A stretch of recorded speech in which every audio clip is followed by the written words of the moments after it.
아유, 내가 일베 고소한 거, 내가 일베 고소한 게 그게 1000명이잖아. 그리고 이제 그 1000명 고소한 것 중에서 지금 이제 매번 검찰이 그걸 그러니까 그 결과 처분서를 알려줘요. 예. 결과 처분서를 알려주는데, 그 1000명, 지금 현재까지 한 200~300명? 그니까는 200명 정도는 처분서가 왔고, 그리고 또 뭐 한 200명 정도는, 아니 200명까지는 안 되나? 100명 정도는 변호사가 뭐 합의를 하고 그러는 것 같아. 그러니까 이제 좀 정도가 약하면 합의를 해주고, 그러니까 이제 나는 이제 그 모든 과정에 대해서 개입을 못하고 변호사가 다 알아서 하는 거야.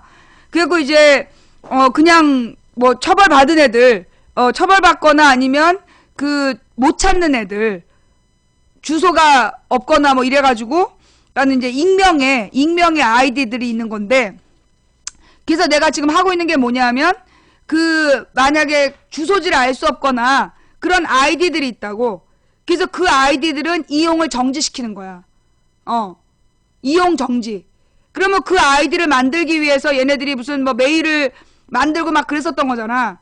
그런 못 찾는 아이디들은 이용 정지를 요구하고, 그리고 찾는 애들은 처벌하고.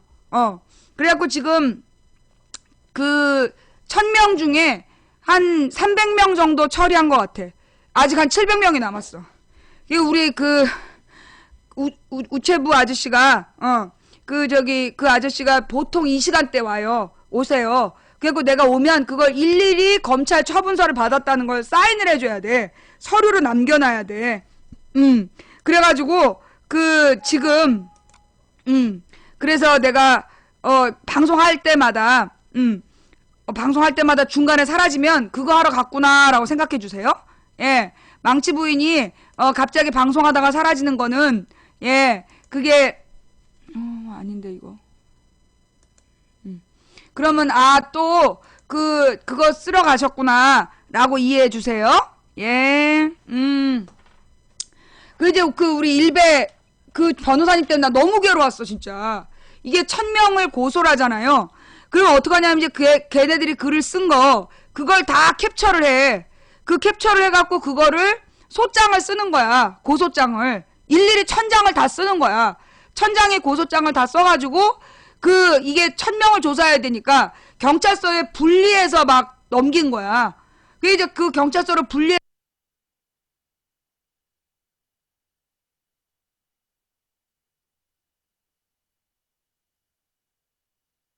해갖고 거기서 이제 찾아내고 압수수색 요청하고 300명 정도를 처분했고, 앞으로 한 700명 정도를 더 이제 그렇게 해 갈 거예요.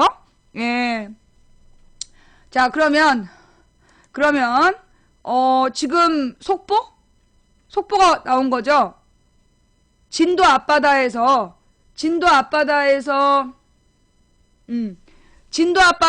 지금 어선이 침몰했어요. 예. 지금 어선이 침몰해가지고 몇 명이 탄 어선이에요. 관련 뉴스 나왔어요? 예. 그 관련 뉴스. 뭐 벌금형이지 주로.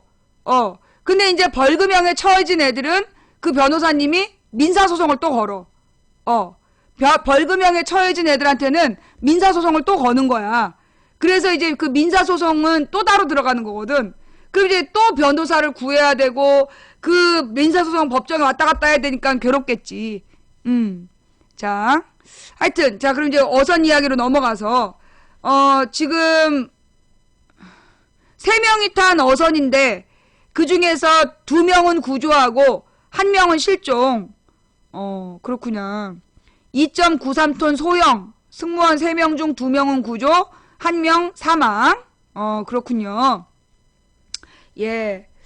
1명은 실종이에요, 사망이에요? 1명 사망으로 발견됐어.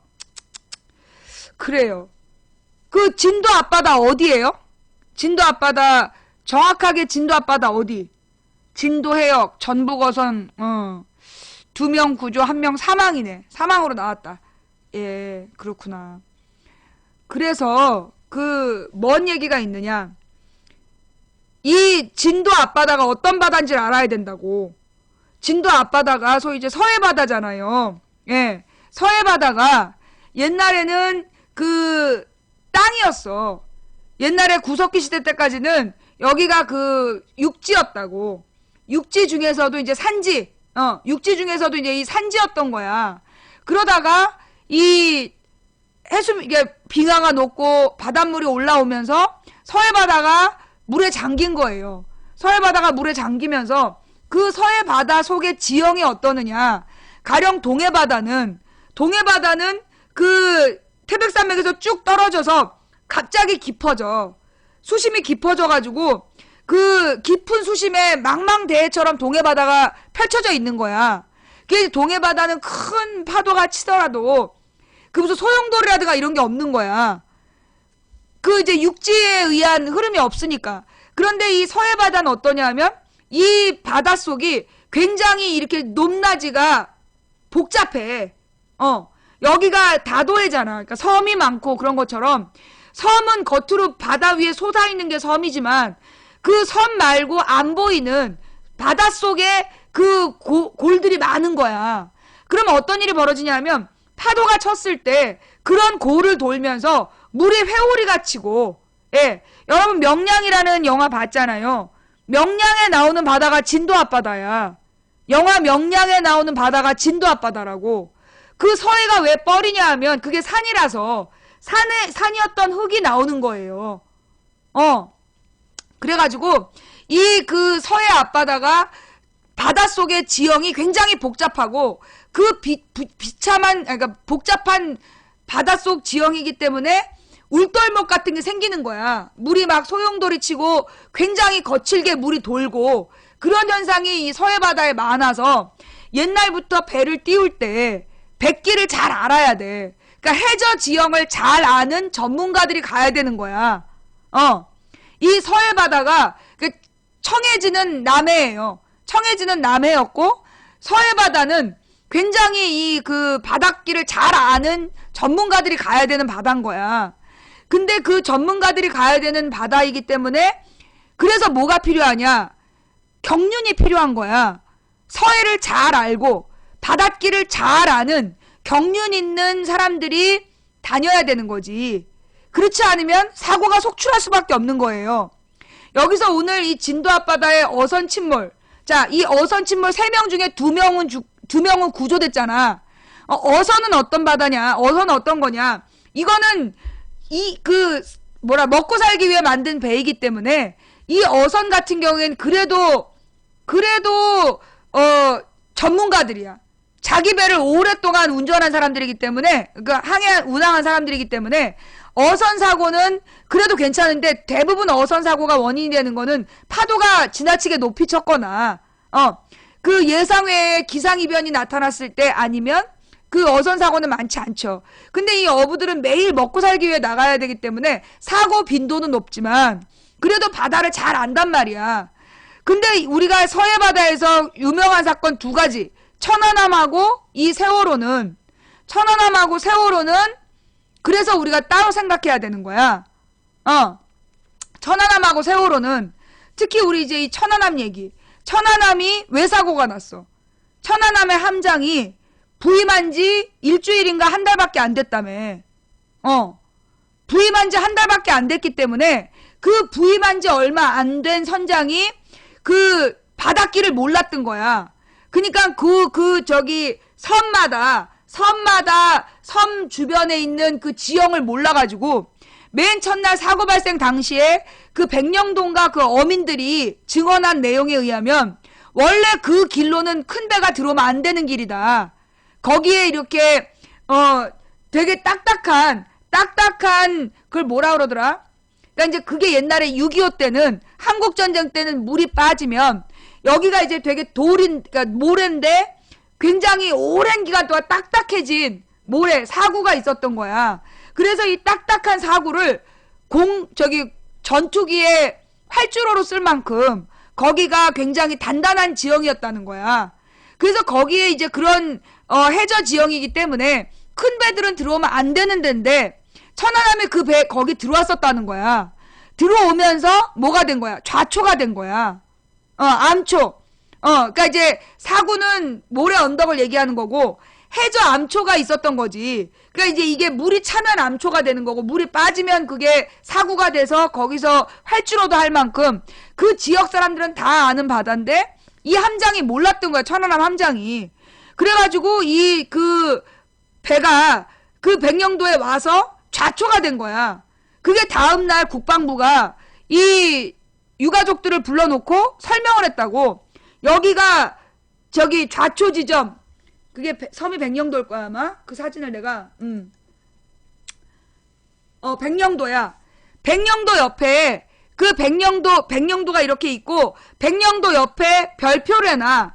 그래서 이 그 저기 국방부에서 손가락으로 가르치고 여기가 좌초 지점이라고 가르쳐요. 그래 우리 벌레들 막 신났지. 오케이. 여기가 좌초 지점이라고 손가락질을 하고 있는 사진이 찍혔어. 그게 아주경제에서 찍은 사진이야. 그리고 그 해도에 보면 이 백령도 서쪽에 별표 치고 여기가 좌초 지점. 그 다음에 백령도 남쪽에 깊은 바다에 빨간 동그라미를 쳐서 여기가 사고 지점이라고 가르쳐. 그게 그 해도가 있어요. 누가 그 해도 좀 구해와봐. 그러니까 이제 아시아 경제 사진인데 그 사진에 보면 가만있어 보자. 이거를 내가 카메라로 좀 보여줄게. 카메라로 보여주면 이게 그 해도예요. 예. 이게 그 해도인데 여기 보면 손가락으로 가르친 부분에 뭐라고 되어 있어? 좌초 지점. 이게 국방부 간부의 손가락이야. 손가락으로 좌초 지점을 가르치고 있고 빨간색 동그라미가 이게 사고 지점이에요. 요게 아시아 경제에서 나왔던 사진이야. 아시아 경제가 그 천안함 발생 다음 날 가만있어 보자.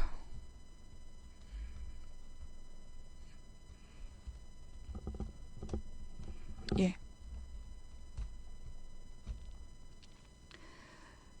천안함 사고 발생 다음 날 그 유가족들을 불러 모아놓고 이 국방부 직원이 설명하는 걸 사진 찍은 거야. 그게 지금까지 남아있는 거예요. 그래서 천안함에서 이게 백령도에서 이렇게 사고가 났었다라는 증거야. 근데 이 서해 바다가 이 천안함도 이제 그래서 사고가 난 거잖아요. 저기서 좌초가 됐다가 좌초된 지점에 그냥 있었으면 49명의 장병이 죽지 않아. 근데 그 경험이 없는 함장이 배를 뺀 거야. 빼갖고 깊은 바다로 나간 거예요. 그래서 그 깊은 바다에서 이 침수 현상으로 그 다음에 어떤 사고가 났었다는 거 아니야. 근데 이제 뭐 미국의 무슨 토크쇼에서는 뭐 미국의 이스라엘 잠수함인가? 마지막에 뭐가 발표가 됐잖아. 이스라엘 잠수함하고 부딪혔을 가능성이 있다. 그게 맨 마지막에 미국 쪽 언론에서 나온 거죠. 여자냐 남자냐? 미안한데 보기와 달리 여자야. 그러니까 그 천안함이 이스라엘 잠수함하고 부딪혔다. 그런 주장이 미국 쪽 언론에서 나왔어요. 그리고 당시 천안함 사건 당시에 미국에서 토크쇼를 하면서 그게 무슨 이제 시사 토크쇼였나 봐. 거기서 어떤 사람이 나와가지고 거기서 어떤 사람이 나와서 잠수함하고 충돌했다. 그런 얘기를 한단 말이야. 그리고 이제 그 잠수함하고 충돌했던 그 증거로 얘기되는 게 뭐냐면 원래 이제 이 천안함에 선미하고 선수가 발견된 지점이 달라. 그런데 소위 한준이 사건, 한준이란 사람이 죽은 지점이 이 지점이야. 죽은 지점이 이 지점. 그러면 그때 한준이가 왜 갔냐 했더니 천안함의 희생 장병들을 수색하러 갔다 그랬단 말이야. 그러면 선수 선미가 여기 있는데 왜 한준이는 이 지점에서 침수했다가 죽었느냐. 그게 아직 밝혀지지 않았어요. 그 당시에 누가 찍은 사진에 의하면 뭐 크기 한 2m 정도의 검정색 물체가 올라왔다. 그걸 인양을 하는 사진이 또 있어. 그러면서 그 천안함에 대한 진실이 밝혀졌냐? 안 밝혀졌어요. 아직까지도 천안함에 대한 그 여러 가지 학설이 나오고 있어. 얼마 전에 경성대 교수가 발표한 내용에 의하면 그때 천안함 사건 당시에 지진파가 잡힌 거야. 근데 천안함 사건 당시에 잡힌 지진파를 조사해 보니까 이게 130m짜리 잠수함하고 부딪힌 지진파다. 그런 얘기를 영국의 영국의 학술지에 그게 올라갔어. 영국의 박사하고 한국의 경성대 교수가 같이 연구를 해서 당시 천안함 사건 당시에 지진파를 연구해 보니까 천안함은 길이 130m 정도의 잠수함하고 부딪혔다. 그런 연구 논문을 발표했고 그게 영국의 학술지에 실린 거야 지금. 얼마 전에. 근데 우리 국민들은 그런 얘기 알아요 몰라요? 그런 얘기 우리 국민들이 알아 몰라? 그러니까 100m 이상의 무슨 잠수함이래. 113m인지 130m인지 모르겠는데 100m 이상 되는 잠수함에 부딪힌 지진파가 잡혔다는 거예요. 그걸 영국의 학술지에서 얼마 전에 발표했어. 지난달인가 지지난달에 발표했는데 우리 국민들은 몰라요. 왜? 우리 국민들은 어떻게 알고 있어? 그게 북한의 잠수함이 와서 어뢰를 쏴가지고 버블제트 폭발을 일으켜서 침몰시켰다라고 우리는 알고 있잖아. 그렇게 알고 있잖아요. 그런데 이 러시아의 해군이랑 일본 해군이 뭐라 그랬어요? 만약에 한국의 주장이 맞다면 북한은 전 세계에서 가장 발달된, 일본의 주장은 한국 국방부의 발표가 맞다면 전 세계에서 잠수함 공격 능력, 전투력이 가장 뛰어난 게 북한이다. 그게 일본의 주장이고, 러시아의 해군 예비역은 만약에 한국의 주장이 맞다면 한국 해군은 밥통이다. 라고 얘기를 했어. 그 다음에 미군 미군, 정확히 그 사람이 이름이 뭐더라? 국무차관인가? 미 국방부 차관인가? 국방부 차관인가 보다. 미 국방부 차관이 뭐라고 마지막에 발표를 했냐면, 우리는 한 번도 천안함이 북한 탓이라고 단정한 적 없다. 그게 맨 마지막 입장이에요. 이거 잘 몰랐잖아. 왜? 우리나라에서는 천안함 사건에 대해서 진실을 요구하면 뭐라 그래요? 종북 빨갱이야. 너의 조국이 어디냐 그러잖아. 너의 조국이 어디냐고 물어보기 때문에 천안함의 사건의 진실을 물을 수가 없는 거야. 일단 나는 천안함도 그 경력 없는 함장의 문제라고 보는데, 자, 만약에 정부의 말이 다 맞다고 쳐. 그러면 북한의 어뢰 공격을 맞아서 49명의 대원을 수장시킨 함장에게 정부는 어떻게 해야 될까요?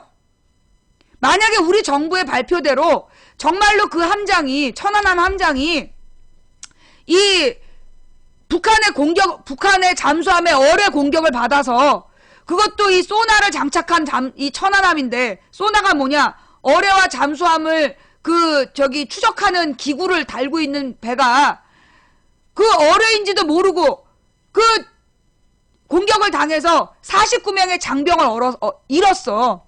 그러면 이거는 그 배도 잃고 장병도 잃은 거야. 그러면 해군 역사상 그런 사람은 당연히 어떻게 해야 돼요? 군법을 회부돼야 되고, 그리고 그 사람에게 책임을 물어야 정상이잖아. 근데 우리 정부는 어떻게 했어요? 그 함장에게 훈장을 줬단 말이야. 그리고 그 사병들에게 일체의 말을 못하게 발설 금지령을 내리고, 말이 좀 안 되잖아, 그게. 그러니까 이게 지금 그 천안함에 대해서 진실은 밝혀졌다? 아직도 안 밝혀졌어. 그죠? 그러면서 누가 나한테 묻는 거야. 그렇게 세월호의 진실을 밝히길 요구하면서 왜 천안함에 대해서는 침묵하냐고. 야! 내가 언제 천안함에 대해서 침묵했어? 나는 정부의 발표에 대해서 지금 4년 동안 문제 제기하는 사람이야. 우리 정부의 발표대로라면 지금 북한의 잠수함이 군산 앞바다로 들어와서 시동을 끄고 막 뺑뺑이 도는 물살이 급한 서해바다를 뺑뺑이를 돌면서 가다가 천안 앞에 딱 서가지고 전 세계에서 아무도 성공한 적이 없는 어뢰를 쏴서 버블제트 공격으로 천안함을 박살을 내고 뺑뺑이를 돌면서 또 도망을 갔는데, 우리 국방부가 미리 막지도 못하고 알지도 못하고 잡지도 못하고 새떼한테 총을 쐈다는 얘기냐? 나는 4년째 묻고 있는 거야. 그래가지고 49명의 부하를 잃은 함장한테 그래놓고 훈장을 줬다는 얘기냐? 나는 지금도 천안함의 진실을 묻고 있는 사람이야. 뭔 말인지 알아? 자, 그 다음에 이제 이 서해바다의 천안함 사건이 1차였다면 오늘 진도의 어선 침몰을 놓고 두 번째 세월호. 자, 그래서 요게 이제 지금 인천에서 출발한 세월호가 군산 앞바다에서 기울었다는 거 아니에요. 그게 생존자의 주장이야. 그 생존자가 배 전문가더만. 배를 많이 타본 사람인데 군산 앞바다에서 세월호가 심하게 기울어서 음료수병이 굴러갔다. 그만큼 심하게 배가 기울기 시작했다. 그러면 군산 앞바다에서 어디까지? 세월호의 사건 지점까지 꽤 긴 시간을 그렇게 기운 상태에서 운항을 했다는 거야. 그런데 특히 이 진도 앞바다가 정말 이 어선은요. 어선은 배로 먹고 사는 사람들이야. 그래서 굉장히 그 물길을 잘 아는 사람들이야. 여러분 우리 심청전 있잖아. 심청전. 심청전에 보면 중국 상인들이 인당수에다가 재물을 바치잖아. 심청이를 제물로 바치잖아. 그게 중국 상인들이 서해바다에서 장사하는 사람들인데 그 사람들도 얼마나 전문가들이야. 그런데도 급변한 어떤 사고가 터지니까 재물을 바치면서 가는 그 무서운 바다가 서해바다란 말이야.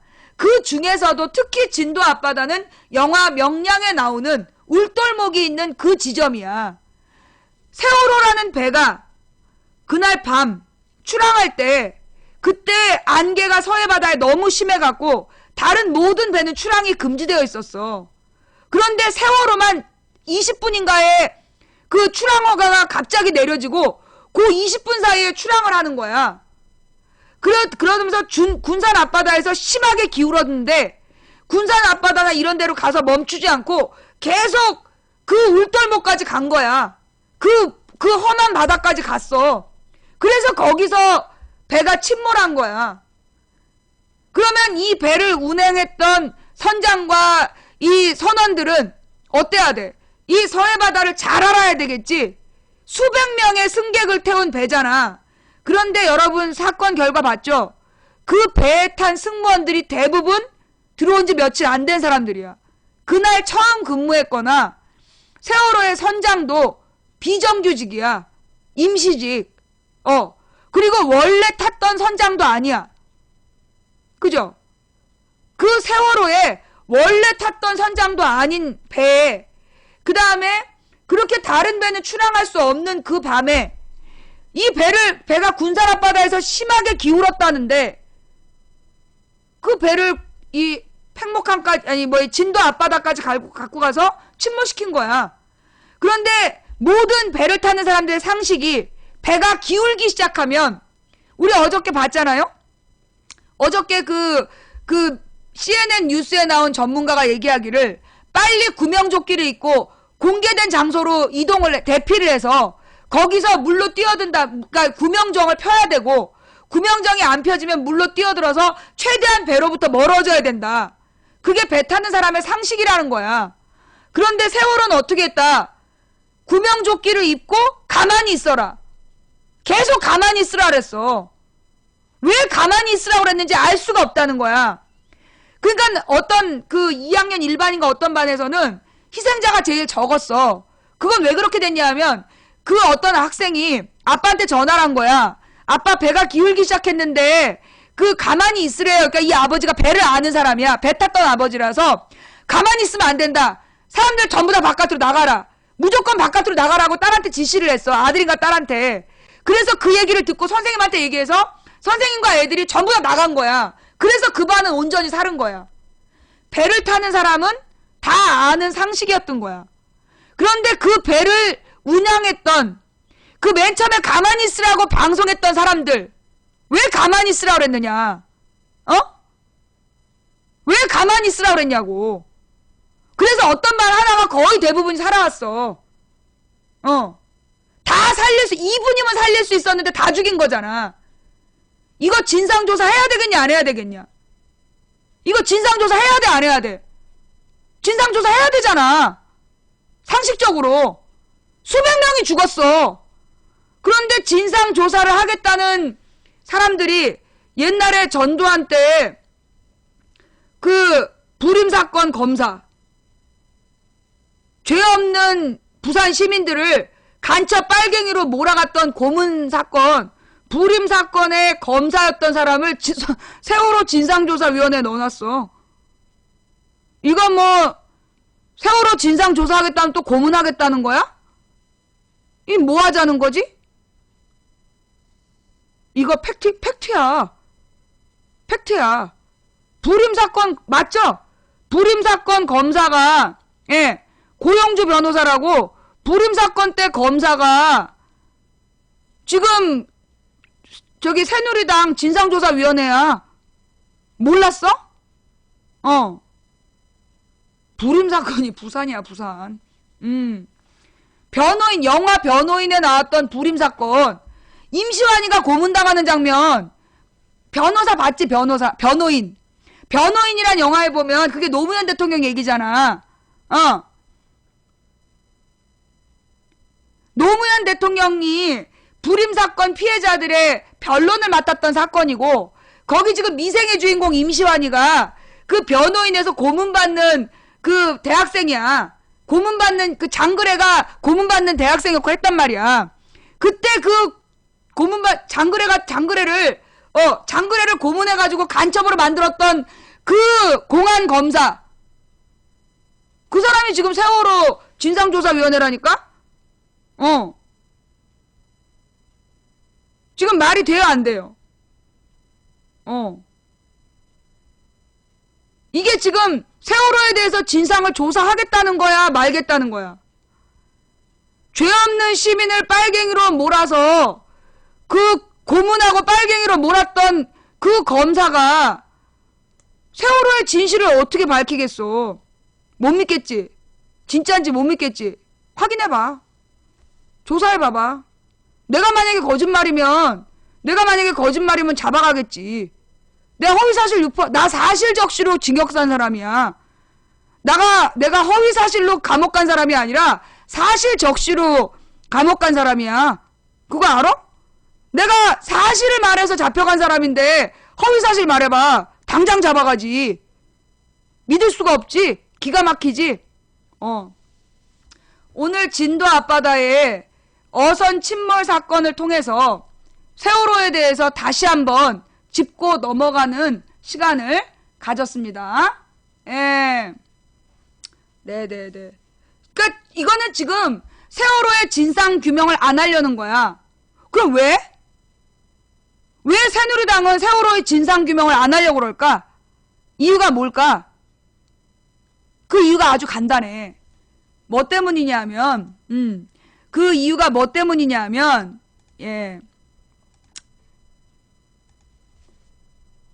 잠깐만. 그 이유가 뭐 때문이냐. 이 세월호 사건 왜 터졌어? 세월호 사건. 원래 이 우리나라의 여객선은 20년까지만, 배를 만들어서 20년까지만 운항할 수 있었어. 법으로. 근데 노무현 때 계속해서 선주들이 로비를 한 거야. 그 연도를 늘려달라고. 20년 이상으로 늘려달라고 계속 로비를 한 거야.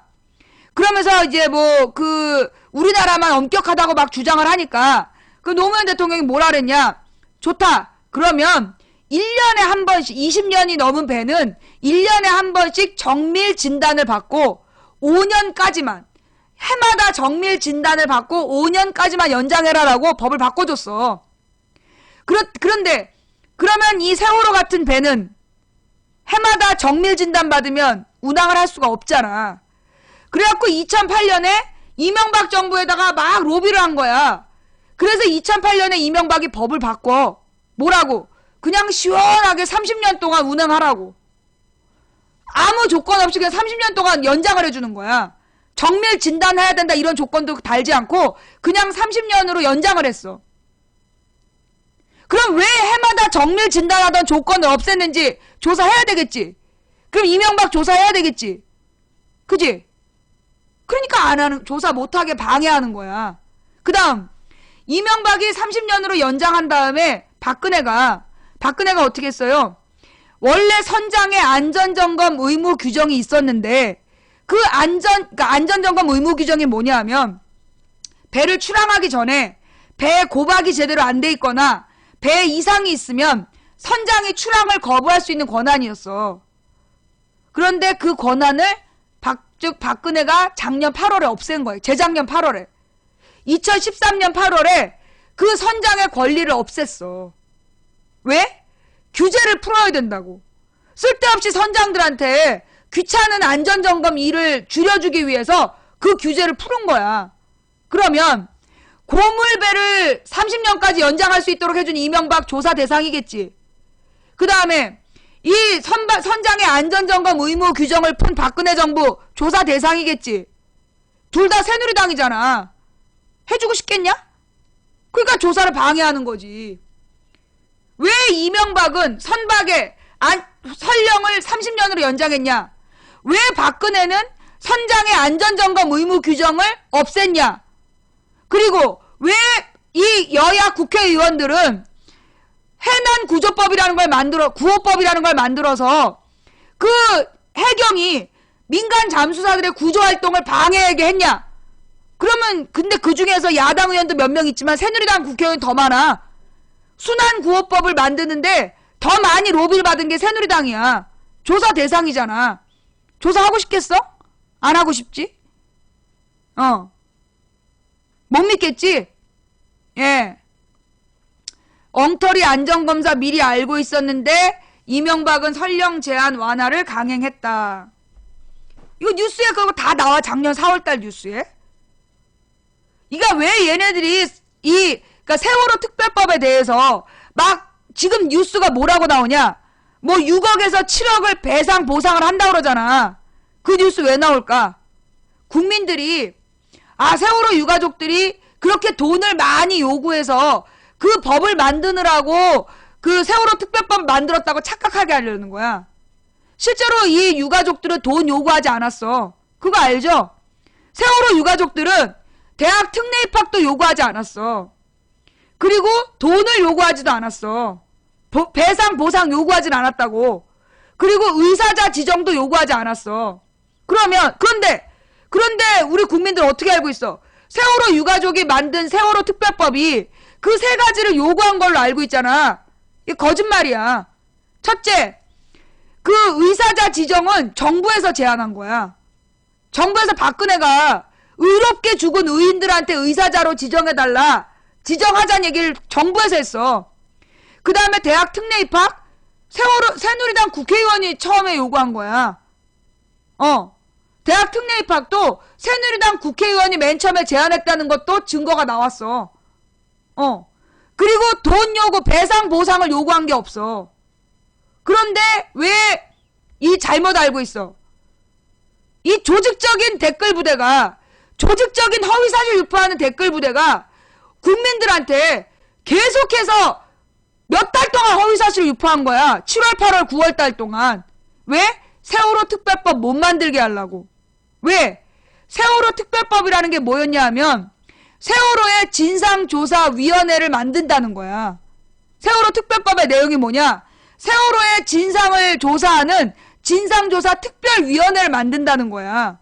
그래서 여기서 수사권, 기소권을 가지고 세월호의 모든 진실을 밝혀내겠다는 법이 세월호 특별법이야.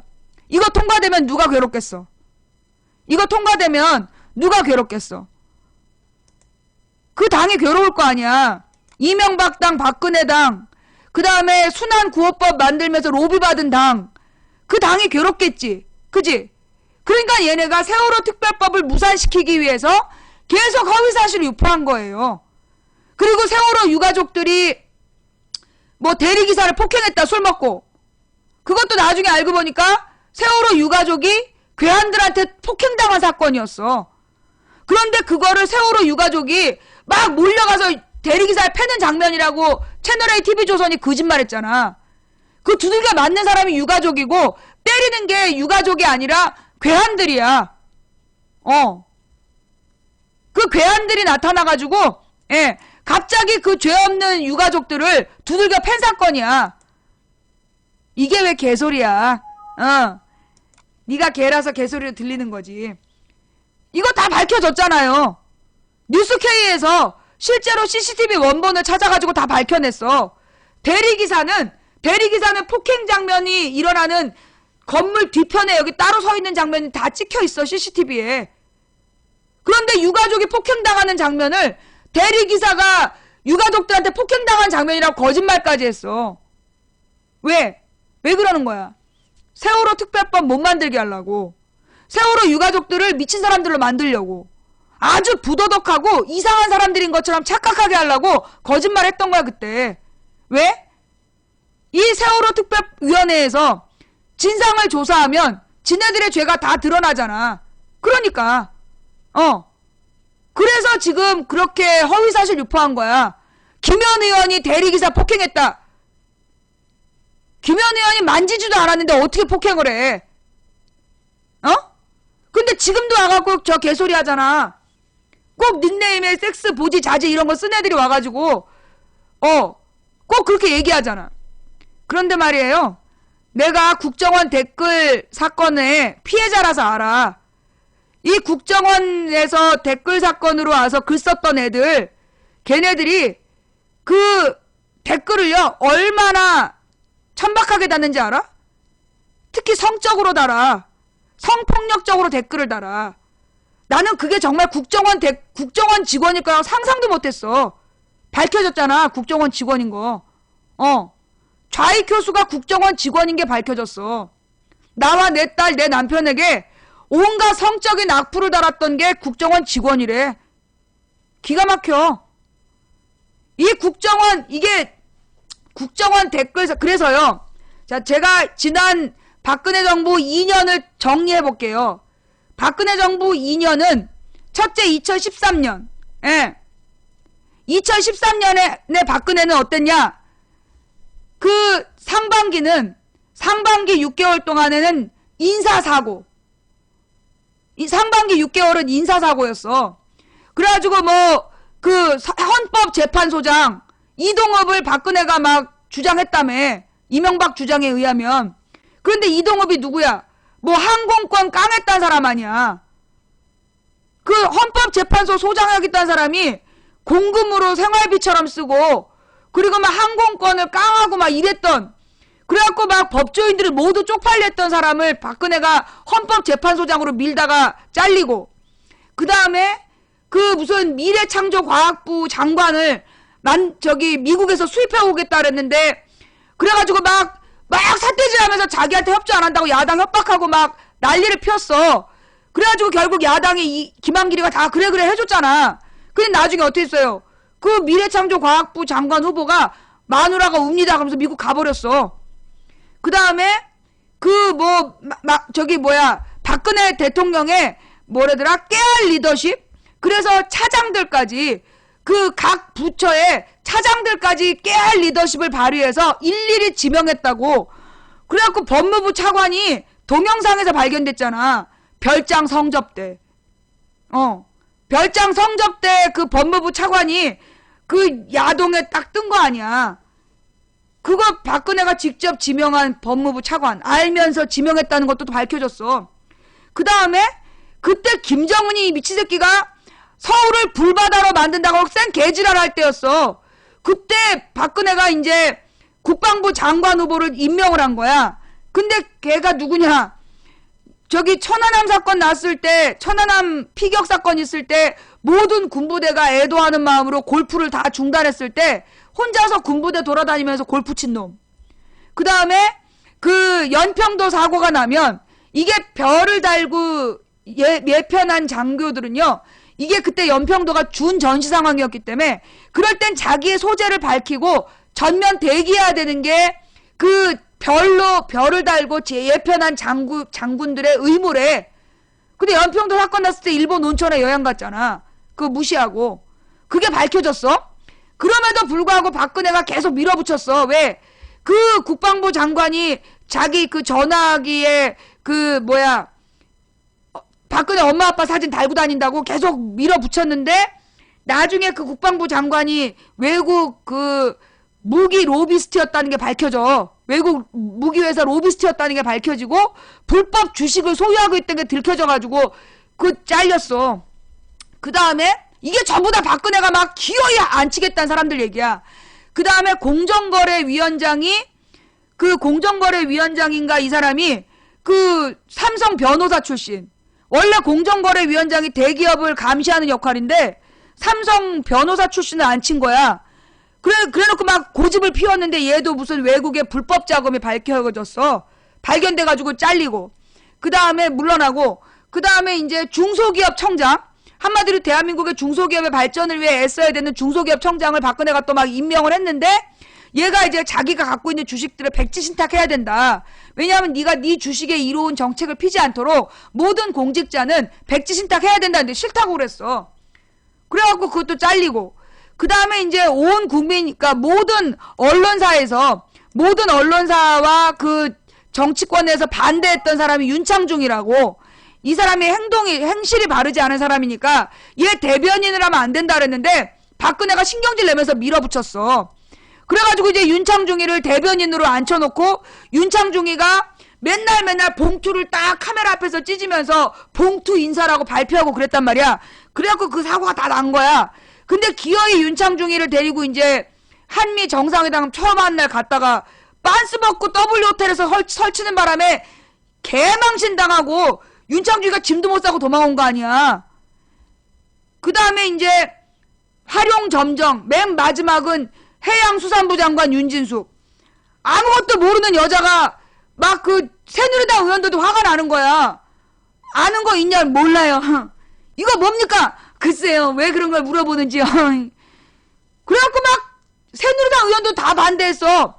근데 박근혜가 뭐라 했어? 모래 속에서 찾은 진주라고 기어이 해양수산부 장관에 앉혔잖아. 1년 만에 그냥 모래였다 그러고 잘린 거 아니야. 그래서 이제 진숙이 베프 박근혜라는 말이 나왔잖아. 그게 박근혜 6개월이었어. 지금 오늘 처음 들은 사람. 이 얘기 지금 처음 들은 사람 있지? 그게 박근혜의 6개월이야. 초기 6개월. 박근혜 12월부터 초기 6개월까지 벌어진 일이야. 그러다가 이제 6월 12일에 사건이 터져. 뭐? 박근혜가 대선 때 국정원 여직원이 댓글을 달지 않았다고 나왔지만 그러면서 문재인이가 죄 없는 여직원을 누명을 씌웠다고 그러면서 대선 치렀잖아. 작년 6월 12일에 대한민국 검찰이 국정원 여직원이 댓글 1970개 달았다라고 발표해버린 거야. 인터넷에 공개해버린 거야. 그 국정원 여직원이 단 댓글 중에 좌익교수란 닉네임이 나온 거야. 그래서 국정원 댓글 사건이 들통이 났어. 어저께 드러난 건 뭐냐? 오늘 한겨레신문 단독이 뭐냐? 그때 국정원 직원들만 댓글을 다른 게 아니라 군 사이버 사령부에서도 문재인이 노무현이 NLL 팔아먹었다. 국정원 여직원 댓글 달지 않았다를 개소리하고 다녔던 게 그게 국정원 직원하고 뭐예요? 군 사이버 사령부였어. 그런데 군 사이버 사령부는 국정원과 무관한 것처럼 얘기했단 말이야. 근데 오늘 밝혀졌잖아. 국정원이 이렇게 깨알 지시를 내렸다고. 댓글에 대해서 오탈자까지 지시를 해가지고 이 국정원에서 그 군 사이버 사령부 시켜가지고 댓글 달았다는 게 들통이 났어. 지금 다 밝혀져 있어. 자, 여기서 중요한 거. 내가 2012년에 감옥을 가. 왜 갔냐 하면 내가 하지도 않은 말. 내가 정확히 뭐라고 표현했냐면 나는 이제 방송을 하면서 언제나 허위사실에 대해서 공격당할 수 있기 때문에 나는 확인된 사실만 얘기해. 내가 직접 듣거나 확인된 사실만 말한단 말이야. 그때 내가 방송에서 뭐라 그랬냐. A 지지자와 B 지지자가 2010년 지방선거 때 싸움이 났다. 그 과정에서 B의 바지가 찢어졌다라고 얘기를 했어. 그런데 그때 법원이 나한테 징역 8개월형을 때린 거야. 그 말을 했다고. 왜 그 말이 징역 8개월이냐. 내가 한 말은 A 지지자가 B 지지자하고 싸웠고 B의 바지가 찢어졌다고 얘기했지만 그 말을 들은 시청자는 A가 B의 바지를 찢지 않았는데 A가 B의 바지를 찢었다라는 오해를 불러일으키는 말을 했기 때문에 A의 허위사실로 A의 명예를 훼손했대. 그래서 징역 8개월 때린 거야 나한테. 내가 감옥 간 이유가 그 말이야. 그 말 때문에 갔어. 그게 판결문에 나와. 내가 A와 B의 지지자가 싸웠다. 그 중에 B의 바지가 찢어졌다라고 얘기를 했어. 그게 내 멘트야. 녹취록에도 나와. 그런데 그걸 보고 판사가 뭐라고 얘기했냐. A가 B의 바지를 찢은 적이 없는데 망치부인의 방송을, 영향력 있는 언론인인 망치부인의 방송을 들은 시청자는 A가 B의 바지를 찢었다는 오해를 할 수 있는 발언을 했기 때문에 허위사실을 유포한 징역 8개월이래. 씨발. 씨발.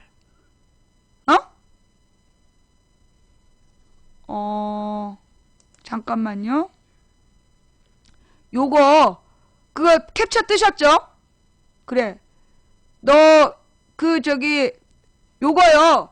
그 충어엄의 글, 요거 올려주세요. 우리 변호사가 연락할 거야. 너 우리 변호사가 연락할 거다. 아프리카에, 우리가 수사 과정상 아프리카에 압수수색 영장을 발부해서 너의 개인정보를 얻을 거고, 그리고 너의 마지막 그 접속한, 그 모바일 정보와, 그 다음에 IP를 추적할 거야. 그리고 우리 변호사가 고발할 거야. 각오해? 자, 그래서 하던 말 마저 할게요. 지금 이제 일부러 이 말 못하게 저것들이 그러는 거야. 얘를 잡아내면 일반인이고 못 잡으면 정원이겠지. 좌우지간 나는 그 말 한마디 했다고 징역 8개월형에 처해졌어. 내가 하지도 않은 말. A가 B의 바지를 찢었다는 얘기를 안 했다니까? 그런데 그런 오해를 불러일으킬까봐 날 징역 8개월에 처했어. 대한민국 법정이. 자, 그렇다면 노무현이 NLL을 팔았다라는 거짓말을 한 김무성이, 그리고 노무현이 NLL을 팔아먹었다라고 문죄인에게 책임을 물어야 된다고 한 국정원 직원들하고 군 사이버 사령부 직원들은 어떤 처벌을 받아야 될까? 그거 명백한 허위사실이잖아.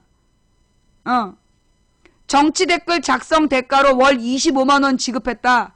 인터넷에 비밀 카페를 차리고 사이버전을 했다.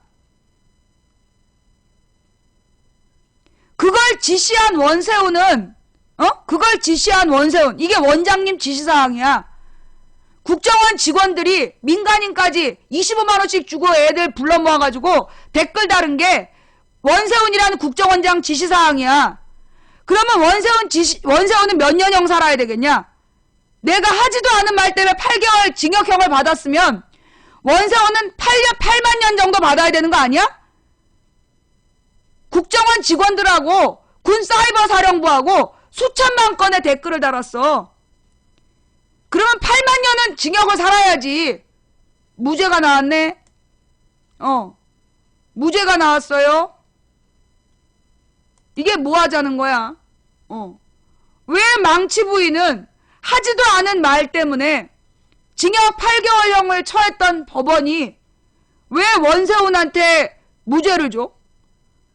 더 웃긴 건 그 국정원 직원들도, 그리고 그 군 사이버 사령부 직원들도, 군인들도 아무도 처벌 안 받았어. 이게 말이 되냐? 노무현이 NLL 팔아먹었다는 허위사실 유포한 국정원 직원들과 그 군 사이버 사령부 직원들이 아무도 처벌 안 받았어. 그러면 어떻게 해야 돼요? 이거 진실을 밝혀야 될 거 아니야. 그래놓고 지금 김어준, 주진우에 대해서는 김어준, 주진우가 선거 과정에서 박근혜 일가에 얽힌 살인사건을 보도를 했어. 주진우 기자가. 그 내용이 뭐냐? 그 박지만하고, 박근혜 동생 박지만하고 박근혜 여동생 남편하고 둘이 고소고발하고 있었어. 근데 둘이 그 유경재단을 놓고 고소고발하고 있었는데 그러니까 어떤 사람이 이 박근혜 여동생 남편을 청부살인을 하러 홍콩의 호텔에 들어왔던 거야. 그래서 이제 이 박근혜 여동생 남편이 그게 박지만의 지시를 받고 자기를 청부살해 하려고 그랬다고 고발을 했네? 그걸 공개를 했어. 그러자 박지만이 이 박근혜 여동생 남편을 고소를 했어. 그래서 서로 고소 고발 사건이 벌어진 거야. 그런데 그때 청부살해를 왔던 사람이 나중에 이제 뭔가 틀어져가지고 박지만의 지시를 받고 이 박근혜 여동생 남편을 죽이러 왔던 사람이 나중에 박근혜 여동생 남편에게 증언을 쓰겠다는 거야. 자기가 지시를 받았다라는 증언을 쓰겠다고 얘기를 했어. 그런데 그 사람이 죽은 거야. 그 증언을 하겠다는 사람이. 그러니까 박지만의 지시를 받고 박근혜 여동생 남편을 죽이려고 했다는 이 사람, 이게 박근혜 여동생 남편의 주장이야. 이 사람이 죽었어. 죽었는데 얘가 누구냐 하면 박근혜는 하여튼 친척이야. 오촌 친척이야. 근데 얘가 칼을 맞고 죽은 거야. 근데 이 사람을 칼을 찌르고 죽인 사람이 동생이래. 근데 이 동생이 이 사람보다 키도 작고 힘도 약하고 몸무게도 적은데 더욱이 이 사람이 얘를 칼로 찔러 죽이고 목을 매달고 죽었다는 거야. 근데 목 매달아 죽은 이 칼로 찔러 죽이고 목 매달아 죽었다는 이 사람의 시신에서 발견된 알코올 도수가 칼에 찔려 죽은 사람보다 알코올 도수가 높았다는 거야. 이게 법의학 기록이라고. 그러니까 좌우지간 박지만과 박지만 여동생 남편 사이의 고소고발 사건의 증인이 죽었는데 그 죽음이 뭔가 이상하다 라는 기사를 썼어. 여기서 허위사실이 뭐가 있냐고. 여기서 허위사실이 뭐가 있냐고. 그런데 이걸 보도했다고 지금 김어준하고 주진우를 징역 3년 2년형에 검찰이 지금 구형을 때려놓은 상태야. 그게 다음 주에 판결이 나. 그 지금 전 세계 언론인들이 이 판결을 주목하고 있다니까? 이 재판을 지켜보겠다는 거야. 주진우, 김어준이 뭐 어떤 허위사실을 유포했냐? 뭘 악의적으로 얘기했냐? 결국 지네 가문끼리 고소고발하고 거기서 증인이 죽고, 근데 증인이 죽었는데 수사 과정이 이상하다. 그거 의혹을 얘기했을 뿐인데, 그게 왜 징역 3년 2년형에 처해져야 되냐고. 내가 하지도 않은 말 때문에 징역 8개월 살게 한 것처럼 또 죄 없는 주진우, 김어준을 징역 살게 하려고? 자, 그 다음, 그래서 이제 그게 박근혜 13년이야. 그런데 그 박근혜 13년에 그 상황이 굉장히 위기로 갔어. 국민들이 분노했고, 국정원 댓글 사건에 대해서 막 분노했는데, 그걸 박근혜와 김기춘이 뭘로? 이석기 내란 음모 사건을 벌여가지고, 이석기가 현직 국회의원인데 내란 음모를 했다. 그래가지고, 그 2013년 8월에 확 뒤집어 버린 거야. 그럼 내란 음모죄라는 게 뭐냐? 이석기가 군대를 모집해서 반란군을 조직했다는 내용이야. 그게 내란 음모죄야. 내란 음모죄가 뭐냐 하면 쿠데타를 일으킬 준비를 했다는 얘기야. 무력 반란을 일으킬 준비했을 때 내란 음모죄야. 그래서 이게 사형이야. 그래서 전두환, 노태우가 사형죄에 해당이 되는 거지. 쿠데타를 일으켰기 때문에. 그런데 그때 이석기가 변장 도피했다. 그렇게 보도하면서 그 사건 일으켰어. 근데 나중에 알고 보니까 변장 도피했어? 거짓말이었어. 이석기가 변장 도피했다고 채널A TV조선에서 생개 지랄을 했는데 나중에 보니까 어땠어? 이석기가 변장 도피를 안 했어. 그 시간에 국회에서 회의하고 있었던 게 밝혀진 거야. 그러면 채널A TV조선이 사실을 보도했냐? 안 했어. 사과도 하지 않았어. 그러면서 이석기가 아로라는 조직을 만들어서 내란 음모를 했다는 거야. 정부의 주장은. 근데 법정에서 아로의 실체가 없대. 내란 음모죄는 무죄래. 몰랐지? 이석기가 내란 음모죄 무죄 받았어. 무력 쿠데타를 준비한다는 그 혐의가 무죄였다고. 무죄를 받았어. 그리고 아로라는 실체가 없다라고 판결이 나왔어. 아니 누가 욕을 했는데? 누가 욕을 했어? 나 욕한 적 없어요? 기가 막히죠? 그래서 이석기의 내란 음모죄로 판을 뒤집은 정부가 그리고 나서 이제 막 공안 통치를 하려고 그랬어. 근데 그 와중에 뭐가 생겼어? 그 와중에 세월호가 터진 거야. 그 와중에. 그러니까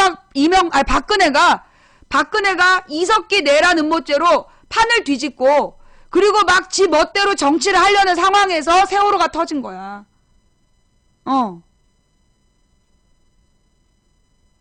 기가 막히죠? 그래서 처음에 세월호 사건이 터졌을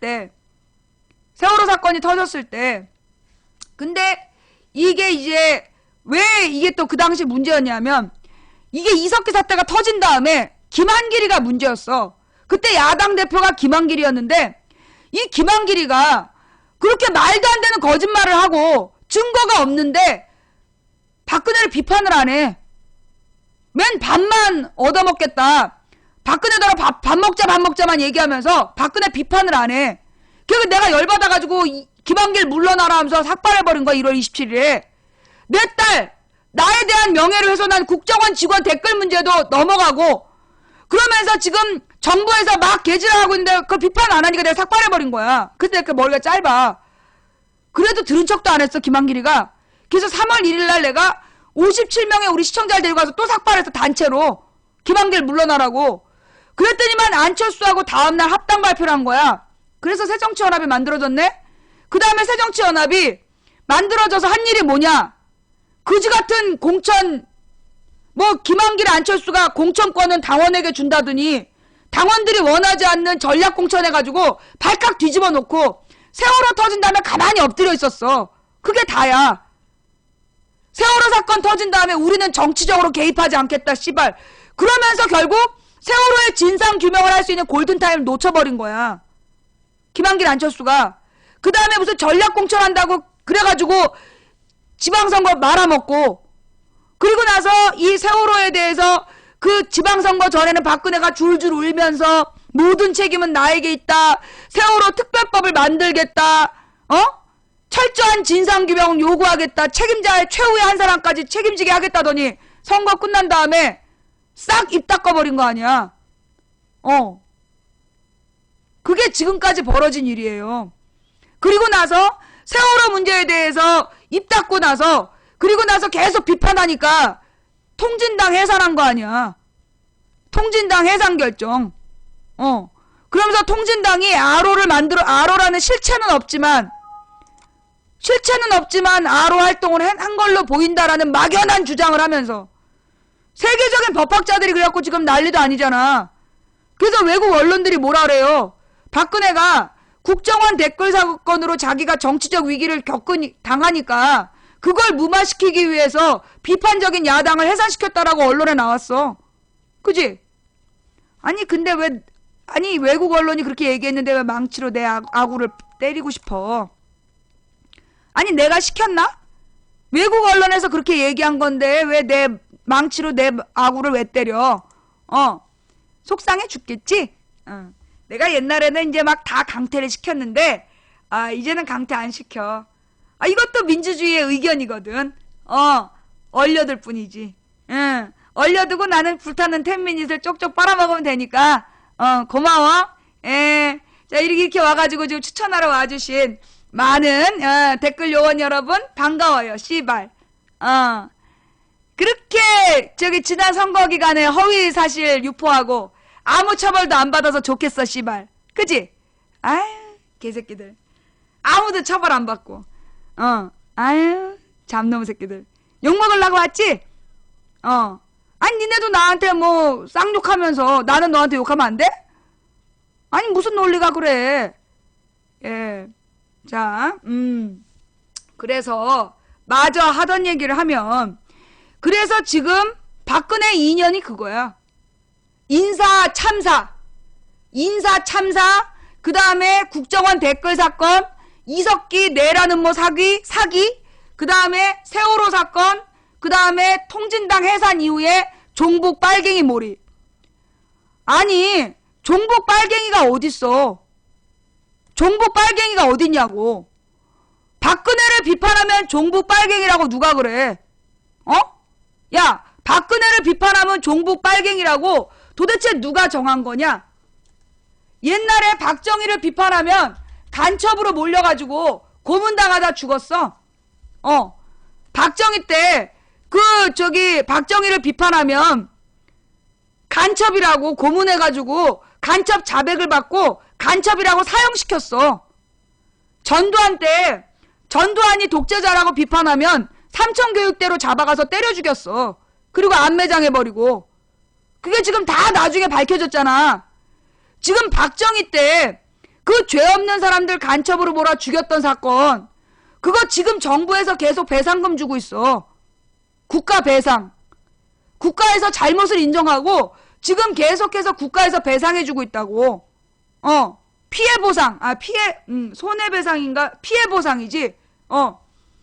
국가에서 부당한 공권력을 사용했다고. 그래서 박정희 때 억울하게 죽은 사람들에 대한 그 국가에서 우리 국민 세금으로 물어낸 돈이 제일 많아. 자기 아버지가 그랬다고 딸이 따라하는 거야 지금? 박근혜 비판하면 종북이라고 누가 그랬어? 내가 북한하고 친하다는, 내가 북한의 지시를 받는다 증거 있어 이 씨발년놈들아? 내가 북한의 지시를 받았다는 증거 있어? 이 씨발 진짜 지랄들이야. 내가 언제 북한에서 지시를 받았어? 니네가 봤어? 증거 있어? 나는 이제까지 북한에 가본 적이 없는 사람이야. 금강산 관광 한 번 안 갔어. 내가 언제 북한의 지시를 받아? 나는 17년째 우리의 모든 삶이 정부에 의해서 감시당해. 기초의원이라. 내가 김정일을 만나서 위대한 지도자의 자녀라고 칭찬을 했냐? 내가 주체사 상탑에 올라가갖고 관광을 했냐? 내가 김정일하고 약속을 지켜야 된다고 한일전 할 때 태극기 흔들지 말고 단일기 흔들으라고 신경질을 냈냐? 내가 자서전에다가 김정일 칭찬을 했냐? 박근혜는 김정일 만나 악수하고 김일성의 주체사상을 찬양하는 탑 관광하고 김정일을 만나서 김일성이 위대한 지도자라고 동의하고 김정일하고 약속을 지키기 위해서 한일 축구할 때 태극기 흔들지 말라고 신경질 내고 김정일을 칭찬한 자서전을 냈어. 야! 누가 종북 세력이야? 어디다 대고 종북 세력이야? 씨발. 지랄들이야. 조선일보, 동아일보, 거기다가 우리나라 대기업들, 김일성 무슨 기념관에 가보면 선물한 게 꽉 찼다며. 나는 이제까지 김일성, 김정은이한테 땅콩 하나 준 게 없어. 누구더러 종북 세력이래. 조선일보 사장이 김정일더러 그랬다며. 참 인간이십니다. 씨발 지랄하네. 야, 누가 종북 세력이야? 어디다 대고 종북 세력이야? 이것들이 진짜.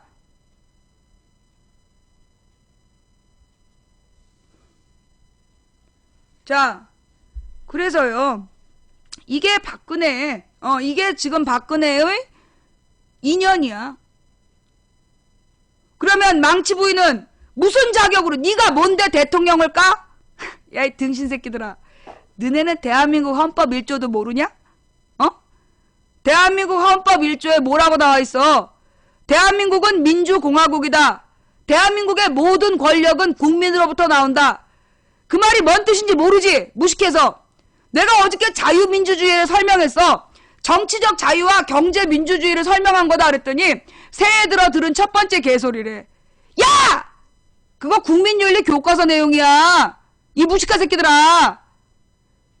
자유민주주의가 정치적 자유와 경제민주주의를 뜻한다. 그거 고등학교 국민윤리 교과서에 나온 얘기야. 이 무식한 새끼들아. 네가 새해 들어 들은 첫 개소리라고 얘기한 그 내용이 교과서 내용이라고. 국민윤리 교과서가 내 수필집이냐? 거기다가 경제민주화를 요구하면 종북 빨갱이년이래. 박근혜 대선 공약이야. 경제민주화가. 이 무식한 새끼야. 이 무식한 댓글 알바 새끼들아. 박근혜 대선 공약이 경제민주화야. 가서 청와대에 가서 외쳐. 종북 빨갱이년이라고. 어따 대고 와서 무식한 새끼들이 그냥 개소리를 빡빡 해대면서. 박근혜 대통령님 만세. 너 청와대 직원이구나. 원래 국민은 대통령한테 대통령님이라고 그러는 거 아니야. 그냥 대통령이라고 부르는 거야. 그게 최고의 존칭이야. 그럼 대통령님은 누가 하냐? 청와대 직원들이 하는 거야. 네가 대통령님 그럼 너 청와대 직원이야. 아니면 뭐 새누리당 당직자거나. 어따 대고 대통령님이야. 대한민국은 민주공화국이다. 이 대한민국의 모든 권력은 국민으로부터 나온다. 그 말이 무슨 뜻이야? 국민이 가장 높은 지위를 갖는다는 얘기야. 대통령도 국회의원도 국민이 5년 동안 계약직으로 임명한 직원일 뿐이야. 국민의 머슴. 이명박도 인정한 거야. 박근혜 모른대? 이명박한테 물어봐 그래. 오죽하면 그 무식한 이명박이도 자기가 국민의 머슴이라고 인정했어. 그게 민주주의야. 니들은 모르는 교과서의 한 토막을 다시 설명하마. 대한민국 교과서엔 이런 말이 있어.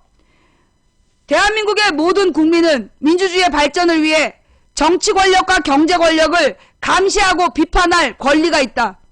들어봤어? 또 올해 들어들은 두 번째 개소리라고 하지 왜? 그거 교과서에 나온 얘기야. 정치 교과서에. 뭐? 대한민국에서 민주주의가 발전하기 위해서는 국민들이 정치 권력, 경제 권력을 감시하고 비판할 권리가 보장돼야 된다. 두 번째, 대한민국의 모든 언론은 정치 권력과 경제 권력을 감시하고 비판할 의무가 있다. 나더러 영향력 있는 언론인이라며. 내가 징역 8개월형에 처해진 이유가 뭔지 알아? 영향력 있는 언론인이기 때문이야. 그러면 내가 영향력 있는 언론인으로서 정치 권력, 경제 권력을 비판하고 감시해야 될 의무가 있는데 왜 지랄이야? 어? 추천합시다. 고마워. 내가 대한민국 언론인의 의무에 따라 정치 권력을 비판하고 있는데 왜 와서 지랄이야? 니네들은 한 번도 안 읽어본 교과서를 난 애들한테 가르쳤어. 그래서 나도 아는 거야. 정치 교과서, 법과 사회 교과서 가서 봐봐. 그러면 또 이것들이 그래요? 대한민국의 그러면 판사들의 판결이 어쩌고 저쩌고. 야 씨발. 어떤 나라가 민주주의 국가라면 두 가지 조건이 필요해. 첫 번째, 사법부가 법과 양심에 따라 판결해야 된다. 두 번째, 언론의 자유가 보장돼야 된다. 주진우, 김어준이 진실을 보도했다고 징역 3년 2년형의 구형을 받고 망치 부인이 하지도 않은 말을 결국 최종 죄명이 뭔지 알아? 나 3개월 징역 살고 3개월 달아놓고 나왔어. 그러면 내가 왜 징역 6개월이냐? 허위사실이 무죄가 나왔어. 이제 2심에서 허위사실 무죄가 나왔어요. 그런데 징역 6개월형이야. 왠 줄 알아? 사실을 적시해서. 야 씨발, 언론인이 사실을 적시해서 후보 비판했다고 징역 사는 게 그게 언론의 자유가 보장되는 거냐? 어? 대한민국 판사라는 인간들이 내가 하지도 않은 말로 허위사실이라고 징역 8개월 때려놓고 뻔히 수천만 개의 증거가 있는데 원세훈 무죄 줘놓고 니들이 판사냐? 씹새들이지. 야 이 씹대야. 야 이 씹새들아. 니들이 판사냐? 망치 부인한테는 하지도 않은 말로 허위사실로 오해할 수 있다고 징역 8개월달인 새끼들이 수천만 건의 증거를 가지고 무죄를 줘? 이런 씨볼놈들. 대한민국은 민주공화국이야. 판사도 대통령도 국회의원도 전부 국민의 종이라고. 걔네 월급 안 받는 자원봉사자들이야? 그거 월급 다 국민 세금으로 주는 거야. 국민 세금으로 월급 받는 인간들은 국민의 머슴이야. 국민의 직원. 어따 대고 이것들이 그래 25만원 월급 25만원 받으니까 막 월급 25만원 주는 박근혜 대통령이 님으로 보여? 그래서 그래? 아 씨발 그 25만원 때문에 그렇게 양심을 팔고 사니까 좋냐? 이 씹대들아.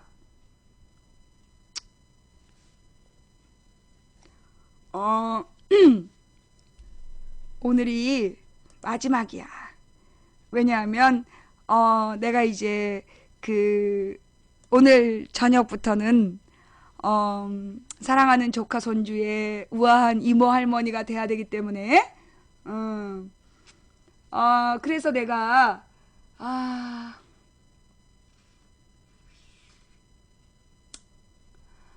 이제 오늘은 차분하게 오늘 이후는 좀 이렇게 차분하게 얘기를 해야 돼.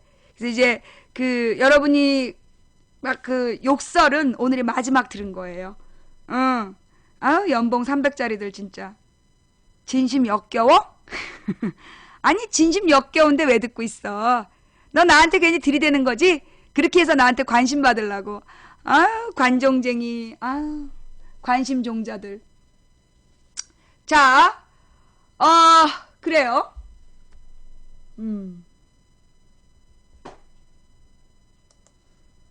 오늘 뭐 망치 부인이 주장한 내용에 대해서 뭐 뉴스 하나 간단히 뉴스 꼭지 하나 보고 갑시다. 예.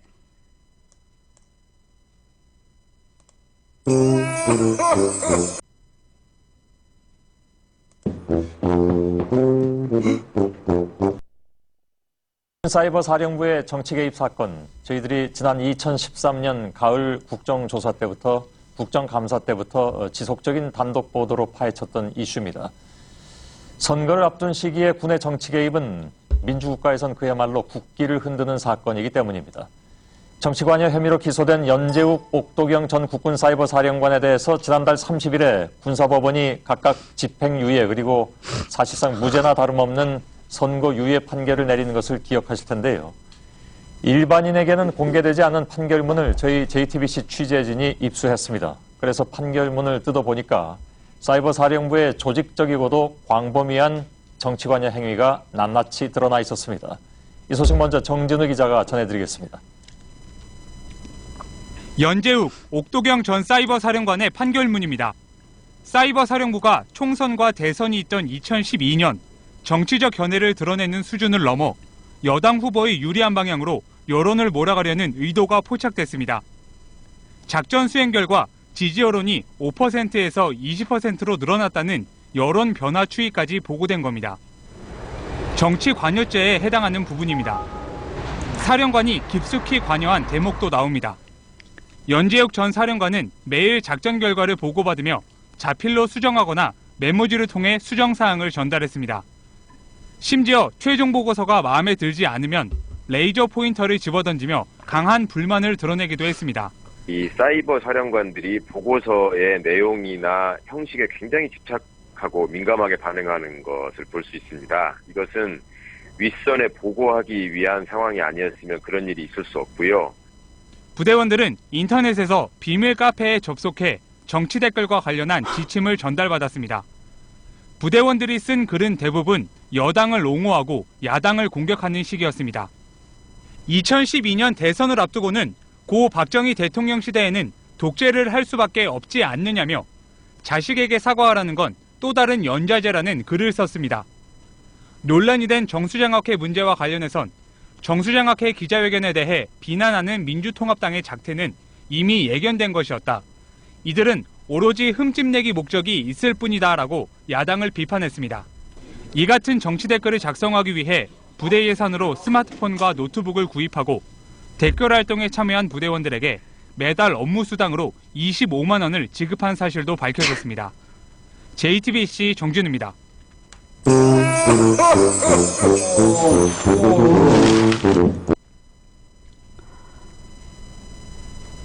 25만 원 받고 영혼을 파니까 좋냐? 25만 원 받고 영혼을 파니까 좋아? 아이 새끼들. 25만 원이면 일당 만 원이냐? 아유, 일당 만 원에 영혼을 판 새끼들. 아유. 자, 그다음 후지 TV 거 말고요. 후지 TV 거 말고 영어권에서 만든 세월호 사건 기록 다큐가 있었는데,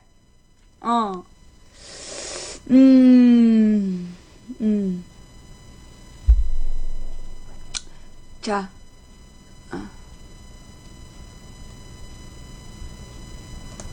뭐 이런 뉴스도 있네요. 또 광고가 나오겠지?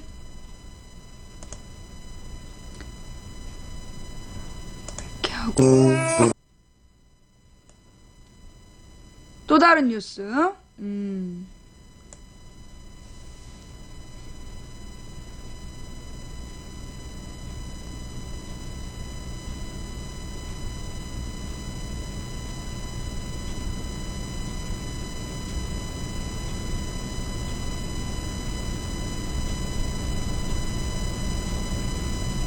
광고가 존나 길어, 씨. 이렇게 민간인 사찰 논란까지 불거진 가운데 새누리당 내 친이계는 청와대 책임론을 공개적으로 제기하고 나섰습니다. 친이계는 어제 대규모 만찬 회동을 한 것으로 확인됐습니다. 그 자리에는 물론 이명박 전 대통령도 참석을 했죠.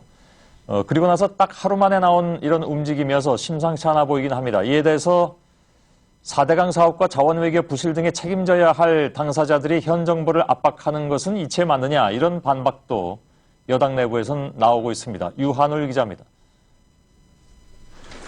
청와대를 향해 포문을 연 건 친이계 좌장으로 꼽히는 이재호 의원입니다. 청와대에서 비서실장이 책임을 지든지 당장 비서관이 책임을 지든지 반면 비선 실세라고 알려진 사람이 책임을 지든지 뭐가 말끔하게 처리가 돼야죠. 특검 도입도 고려해봐야 한다고 말했습니다. 친이계 중진인 정병국 의원도 청와대가 책임지고 인적 쇄신을 해야 한다고 가세했습니다. 친이계는 어제 서울 강남에서 대규모 만찬 회동을 한 것으로 확인됐습니다. 이명박 전 대통령을 비롯해 이재호, 주호영 의원 등 50여 명이 참석했습니다. 자원외교 국정조사를 앞두고 세과시에 나선 것 아니냐는 해석이 나옵니다. 이 전 대통령 증인 채택 문제를 놓고 여야가 첨예하게 맞서고 있기 때문입니다. 하지만 이런 움직임에 대한 비판의 목소리도 함께 나오고 있습니다. 그 이명박 정부 시절에 있었던 여러 가지 그 잘못들, 이런 거에 대한 어떤 성찰의 과정이 이제 전혀 없었기 때문에 청와대를 향해서 그런 목소리를 낼 자격이 있느냐. 친박계 일각에서는 자원외교 부실을 책임져야 할 이 전 대통령을 왜 그렇게 엄호하느냐는 반박이 나오면서 계파 간 갈등 양상도 표출되고 있습니다. JTBC 유한울입니다. 자, 그러면 왜 얘네들이 지금 서로 이렇게 싸우고 있는지 아시는 분? 내가 또 조사를 했잖아. 지금 친이 친박이 막 싸우는 이유가 뭔지 알아요? 친이 친박이 막 싸우는 이유? 지금 이게 그 내년에 총선에 이제 그 지역위원장 총선에 나갈 국회의원 후보들 그걸 놓고 지금 그 친이 친박이 개파 싸움을 하는 거야. 그냥 단순한 쇼가 아니라 지금 저 짓거리들이 왜 하는 거냐? 내년에 국회의원 총선에 나갈 그 공천권을 놓고 지금 개파 싸움 하고 있는 거야. 근데 참 언론이 웃겨. 그 새정치연합에서 야당에서 이렇게 공천 싸움 가지고 막 얘기를 하면 개파 싸움이라고 막 얘기하면서 개파 분쟁이라는 둥, 공천 분탕질이라는 둥 그렇게 얘기하는 언론이 새누리당이 저런 짓 하는 데는 가만히 있다? 제대로 그런 얘기 안 하고? 자, 뭐 하여튼 그렇대. 그래서 지금 저기 새누리당이 각 지역별로 친이계하고 친박계가 그러니까 이제 친박이 그 잡고 있는 데는 계속 친박으로 가려고 그러고 그걸 친이계가 김무성이가 이제 여론조사를 해가지고 바꿔버리겠다 그러고 그래서 지금 지들끼리 이제 개파 싸움이 난 거야. 그거 얘기가 하나 있고 그 다음에 새정연 전당대회 결과 얘기하면 안 돼. 그거 내가 얘기하면 또 누가 나를 고소하기 때문에 고소 고발할까봐 새정연 전당대회에 대해서는 아무 말 안 하겠어. 내가 특정 후보를 지지하는 것처럼 보이거나 특정 후보에게 유리하게 들릴 수 있다는 얘기를 하면 또 바로 또 선거법 위반이라 그러잖아. 그래서 나는 특정 후보를 지지하거나 특정 후보를 칭찬하는 내가 동영상만 봐도 지랄이야. 뉴스만 봐도 지랄이고. 나 지난 9월 달에 고발 당했잖아 또. 그냥 동영상 하나 봤다고. 그것도 시청자들이 갖고 온 동영상 봤다고. 아유 정말 지랄들이야. 좌우지간 내가 그래서 법적으로 해도 되는 말이 뭔가까지는 봤어. 그래서 그 내용이 뭐냐? 지금처럼 뭐 전직 대통령 비서실장의 대립이라는 둥 그런 식의 대립 그거는 모두가 공멸할 수밖에 없는 거다. 여기까지는 선거법에 안 걸린대. 하여튼 내가 워낙 영향력이 크다 보니까 이 여자 뭐 하는 여자예요? 그런 얘기 많이 하잖아. 이 여자 직업이 뭐예요? 사실 나의 직업은 자칭 주부야. 자칭. 나 스스로는 주부인데 일반 주부는 아니고 불량 주부. 근데 법원이 나한테 법원 지정 언론인이래. 영향력 있는 언론인. 그 다음에 누구야? 국세청은 방송인이라고 지정해서 세금을 악착같이 뜯어가. 그러니까 나의 직업은 공공기관이 인정한 바에 의하면 국세청 지정 방송인, 법원 지정 언론인이야. 자칭 주부이고. 물론 부업으로 데뷔한 작품이 있는 배우이기도 해. 배우 망치 부인? 내가 워낙 영향력이 있다 보니까 막 한마디도 못해. 무엇보다 내가 그것도 뭐 통진당에 대한 입장이 뭐냐 또 궁금하잖아? 여러분들? 나 통진당 당원이 고발하고 통진당 후보가 고소해서 징역 살다 나왔어. 내 느낌이 어떨 것 같아? 통진당이라 그러면 이가 갈려. 통진당 당원이 고발하고 통진당 후보가 나를 고소해서 그래서 내가 징역을 살고 나온 사람이야. 10년 동안 선거권도 못 얻게 됐어. 통진당이라 하면 이가 갈려. 그러나 박근혜 정부의 통진당 해산에 대해서는 반대해. 왜? 내가 이가 갈리고 싫은 건 맞지만 그러나 민주주의 국가에서 정당 해산은 뚜렷한 죄와 명분이 없이 할 수 없다. 그래서 나는 통진당에 대한 감정이 매우 안 좋지만 그럼에도 불구하고 민주주의 국가에서 함부로 정당 해산질하면 안 된다. 그건 군부 독재자들이나 하는 짓거리다. 나는 통진당을 그대로 두고 국민들이 처절하게 심판해서 짓밟게 해야 된다는 게 내 주장이었어. 나는 통진당 좋아하지 않아요. 그리고 통진당 때문에 이제까지 굉장히 많이 대한민국 민주주의가 발달하지 못했다고 생각한 사람이야. 그럼에도 불구하고 통진당 해산을 정부가 결정하는 거? 그건 군부 독재적 발상이야. 마음에 안 든다고 해산할 거면 노무현 때 한나라당 해산했어야지. 안 그래? 계속 개소리만 하고 온갖 발목 잡고 얼마나 못된 짓을 많이 했어. 내가 새누리당 해산하라 그래? 마음에 안 드는 정당이라 해서 함부로 정당 해산해라 그런 얘기는 안 하는 거야. 그게 민주주의니까. 민주주의는 내 마음에 안 드는 사람일지라도 그 존재를 인정하는 거, 그게 민주주의야. 그거 못하면 그건 민주주의가 아니라 독재야. 민주주의의 반대말은 공산주의가 아닙니다. 민주주의의 반대말은 독재예요. 전체주의. 국가가 곧 대통령이 곧 국가다. 이게 전체주의 독재 사상이야. 그러면 독재는 물론 이런 게 있어요. 독재는 민주주의보다 효율적이야. 왜? 협박을 해서 아주 단기간 안에 성과를 내. 그러나 독재의 문제점은 독재자가 죽으면 모든 토대가 무너져 내려. 그래서 독재가 나쁜 거예요. 정말로 효율성을 따지면 김대중이 노무현이 독재하고 싶지 않았겠어? 나라고 독재하고 싶지 않겠어? 그러나 독재는 그 후폭풍, 그 부작용이 너무나 극심하기 때문에 국민 전체의 기량으로, 국민 전체의 바탕으로 올바른 민주주의의 철학을 세워가고 방향을 세워가는 것이다. 더디 가도 사람 생각하고 더디 가더라도 민주주의의 원칙을 지키는 거, 그게 민주주의야. 오늘 방송 여기까지 할게요. 자, 오늘 방송 어땠어요? 뭐 알아들었어요? 예. 사실 뭐 망치부인 방송을 아무나 알아듣는 건 아니에요. 예. 망치부인 방송이 이렇게 뭐 아무나 알아들을 만한 방송은 아닙니다. 뭐 마음에 드셨다면 추천 부탁드리고요. 마음에 안 드셨다면 안 와도 돼요. 굳이 와가지고 괜히 관심 받으려고 그러지 마. 나한테 들이대갖고 우리 집에 사는 남자 하나면 좋게. 망치부인 방송을 듣고 온전히 이해해주신 여러분께 진심으로 감사드립니다. 그리고 망치부인의 방송을 듣고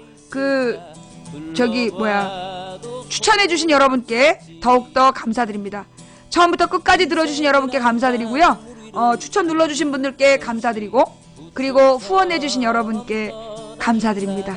여러분이 후원해주신 초콜릿은 망치부인의 10미닛, 불타는 10미닛으로 우리 벌레들의 강제 추천을 받는 데 쓰이고 있고요. 여러분이 보내주신 스티커로는 망치부인의 1000명방을 만드는 데 이용하고 있습니다. 이 1000명방이 내가 대상을 탔으면 그냥 여러분한테 스티커 달란 소리 안 하는데, 하여튼 대상을 못하는 바람에 여러분의 스티커로 1000명방을 만들고 있어요. 그리고 여러분의 그 별풍선으로 망치부인 방송의 제작비와 우리 조카 손주의 분유값을 대려고 합니다. 후원해주신 모든 분들께 진심으로 감사드리고요. 매니저님들 고생하셨습니다. 감사합니다. 그 망치부인 방송을 보다 보면 뭐 이렇게 욕도 나오고 비판도 나오고 그래요. 근데 뭐 사실 뭐 욕하고 비판할 수 있지 뭐. 근데 사실 욕하고 비판하는 것도 관심이에요. 나는 관심이라고 봐. 고맙게 생각하는데, 그럼 왜 강퇴하고 블랙시키냐? 우리 팬들이 볼 때 가슴 아프니까. 우리 팬들 가슴에 못 박은 죄로 강퇴 블랙이야. 건전하게 비판하는 것을 전 허락합니다. 그러나 몰상식한 욕지거리를 하면 강퇴 블랙이야. 알았지? 자, 우리 망치부인 방송에 함께 해주신 모든 분들께 감사드립니다. 후원해주신 분들께 더욱더 감사드리고요. 추천해주신 분들께 더 감사드리고, 시청해주신 여러분께 더 감사, 또 처음부터 끝까지 시청해주신 여러분께 더욱더 감사드리면서 매니저님들께 수고했단 말씀 전합니다. 망치부인이 가는 길은 편안하고 갈만한 길이라서 가는 게 아니라 가야 할 길이라서 간다. 또 망치부인이 꿈꾸는 상식이 통하는 합리적인 민주사회는 사실은 좀 어려운 꿈이다. 하지만 그게 가능하겠냐라고 물으면 가능한지 불가능한지는 여러분이 결정하는 거예요. 된다고 믿든 안 된다고 믿든 여러분의 믿음대로 될 겁니다. 또 누군가 간절히 소망하면 온 우주가 그의 소망을 위해 움직이기 시작한다지요. 자, 2015년 을미년입니다. 의병의 해죠. 대한민국의 민주주의와 인권을 사수하기 위한 의로운 의병들을 기다리고 있겠습니다. 함께해 주신 모든 분들 감사드리고요. 다음 방송은 내일 낮 2시에 시작할게요. 고맙습니다. 감사합니다.